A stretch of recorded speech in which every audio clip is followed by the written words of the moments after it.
एक गांव था पोकेमॉन नगर, जहां हर तरफ तरह तरह के बड़े विशाल पोकेमॉन थे। कोई फायर टाइप था तो कोई वाटर टाइप। वो देखने में तो बहुत क्यूट थे, मगर लोग उनसे बहुत डरते थे क्योंकि उस गांव से कुछ दूर एक बड़ा और सुनसान सा फैक्ट्री था। वहां बहुत सारी लड़कियों और बच्चों को किडनैप करके रखा गया था और उस फैक्ट्री का मालिक था सरदार साहब। सरदार साहब एक बहुत ही खतरनाक और कमीना किस्म का आदमी था। लोग उससे डरते थे और हर वक्त उसे सलाम करते थे क्योंकि सरदार साहब के पास था एक भयानक हथियार, गांव का सबसे बड़ा पोकेमॉन काला भेड़िया, जो देखने में बहुत ही भयानक, डरावना और विशाल था। सरदार साहब अपने उस काले भेड़िए और कुछ लोगों के साथ मिलकर अलग अलग गांवों पर हमला करते, उन्हें लूट लेते, वहां के पैसे चुरा लेते और छोटे बच्चों और जवान लड़कियों को भी किडनैप करके अपने साथ ले जाते। गांव का कोई भी आदमी उन्हें कुछ नहीं बोलता था। जिसने भी कुछ कहा उस काले भेड़िए ने उसे खत्म कर दिया। लेकिन उसी गांव में एक लड़का रहता था, आशीष। आशीष बहुत ही समझदार था और वह हमेशा गांव के बच्चों के साथ मैदान में खेलता था। मगर गांव के बुजुर्ग हमेशा मना करते, बेटा जितना खेलना है खेलो, मगर कभी पास के जंगल की तरफ मत जाना। गांव वालों का मानना था कि सरदार साहब का काला भेड़िया भी उसी जंगल से आया था और कहते हैं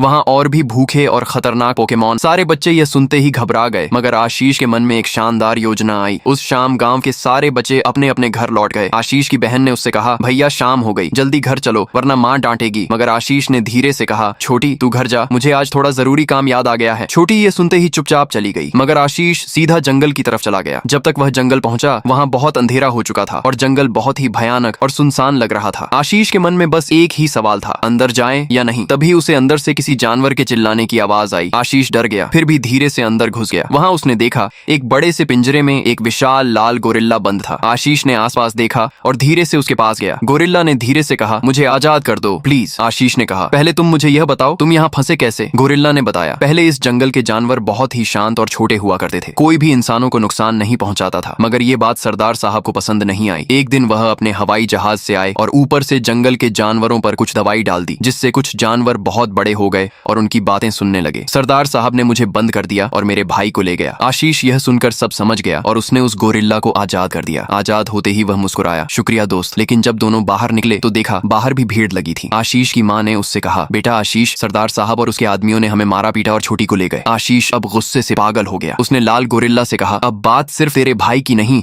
मेरी बहन की भी है। दोनों उस खाली फैक्ट्री में पहुंचे। अचानक काला भेड़िया उनके सामने आ गया। गोरिल्ला ने कहा, तुम जाओ, मैं इसे संभालता हूँ। आशीष सीधा सरदार साहब के पास गया और बोला, लास्ट वार्निंग है, मेरी बहन को जाने दे। मगर सरदार साहब नहीं माना। दोनों के बीच लड़ाई शुरू हो गई। वहाँ गोरिल्ला और भेड़िया लड़ रहे थे और यहाँ आशीष और सरदार साहब। आखिर में सरदार साहब ने हार मान ली और उसने काले भेड़िए को भी आजाद कर दिया। अब वह होश में आ चुका था, मगर अभी हिसाब बाकी था। आशीष बोला, इतने दिनों तक तुमने लोगों को मारा और परेशान किया, फिर तीनों ने मिलकर सरदार साहब को पिंजरे में बंद कर दिया हमेशा के लिए।